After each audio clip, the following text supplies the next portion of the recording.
Ya, pemirsa Dialog kami lanjutkan kembali terkait dengan polemik hukuman mati Undang-Undang Narkotika. Kembali kami mengajak Anda untuk bergabung dalam dialog kami di pagi hari ini. Dan Pak Ahyar, ini kalau kita tadi membahas terkait dengan hukuman mati, 80% negara-negara di dunia sudah tidak memberlakukan, bahkan sudah mencabut hukuman itu karena dianggap tidak efektif, bahkan hanya menyebabkan lebih banyak lagi masalah dibandingkan menyelesaikan masalah di bidang narkotika ini. Tanggapan Anda? Iya, boleh saja. Kita itu menghargai setiap pendapat. Tapi kalau misalnya karena alasan mereka yang 84 negara itu mengatakan tidak efektif bahwa narkoba tetap beredar, mereka akan kecewa, ingin menjerakan. Tidak. Karena orang tidak akan ada jerah-jerahnya untuk melakukan itu karena ini kan bisnisnya besar. Pasti ada bisnis itu kan ada semacam games, permainan juga kan. Kalau lolos berapa, kalau ini resiko, kadang-kadang ada yang kayak begitu. Sulit. Nah, yang saya katakan tadi, tujuan kita lari sekarang tujuan pemidanaan tidak selalu adalah untuk menjerahkan orang. Orang akan jerah terhadap hukuman itu tidak, ini keliru betul. Memang ada teori itu. Kenapa? Di mana di dunia ini tidak ada kejahatan ketika dijatuhi hukuman. Hukuman ini merupakan akibat dari perbuatan yang mereka lakukan itu. Ini adalah konsekuensi dari perbuatannya. Itu sebetulnya. Oke. Nah, ini kan kalau kita lihat di Indonesia sedang gencar-gencarnya sekali untuk melakukan ataupun sedang lagi adanya proses mengeksekusi mati pengedar narkoba ataupun bandar narkoba ini. Bahkan kita tahu di pemerintahan Jokowi ini paling banyak terkait dengan mengeksekusi mati para pengedar narkoba. Ada sekitar 14 orang. Ini apakah salah satu bukti nyata konsistensi dari pemerintahan sekarang untuk memberantas itu atau seperti apa sebenarnya? Paling tidak dari dua gelombang itu saya mengapresiasi ya pemerintahan Pak Jokowi dibandingkan pemerintahan sebelumnya. Yang berapa banyak yang dieksekusi. Kalau ini ada keberanian sebenarnya di dalam proses penegakan hukum. Kita salut, bukan kemunduran. Kan kawan-kawan yang apa tadi? Yang tidak setuju hukuman mati tadi, aktivis mengatakan ini kegagalan. Justru saya melihat ini keberhasilan pemerintahan Pak Jokowi di dalam menegakkan hukum. Coba lihat simbol dari keadilan itu adalah Dewi Justisia yang pegang timbangan pakai pedang, mata tertutup. Itu penegakan hukum sebenarnya, dia tidak dikasih, dia tegakkan. Fiat Justia ruat kulum.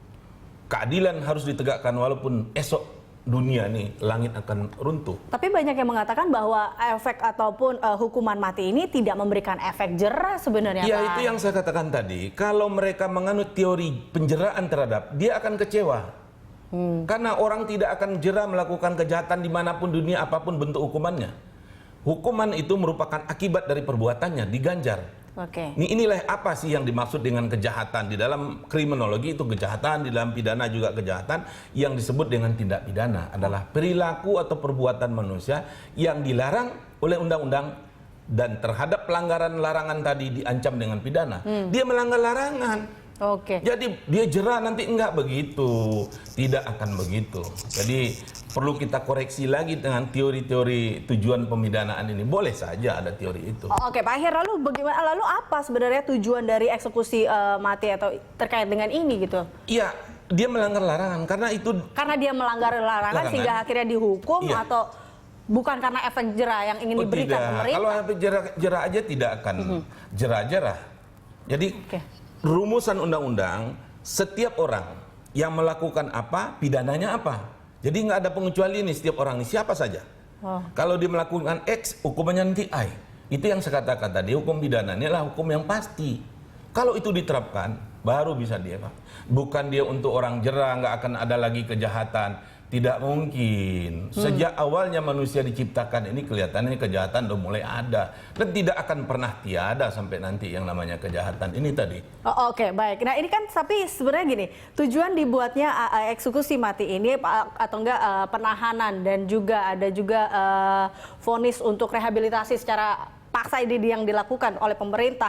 Ini kan pasti memang dibuat untuk membuat lebih baik atau mengurangi narkotika atau bandar narkotika yang ada di Indonesia. Tapi ini kan kalau misalnya tidak tercapai atau seperti apa, ini nantinya apa yang diharapkan sebenarnya untuk tujuannya dari itu?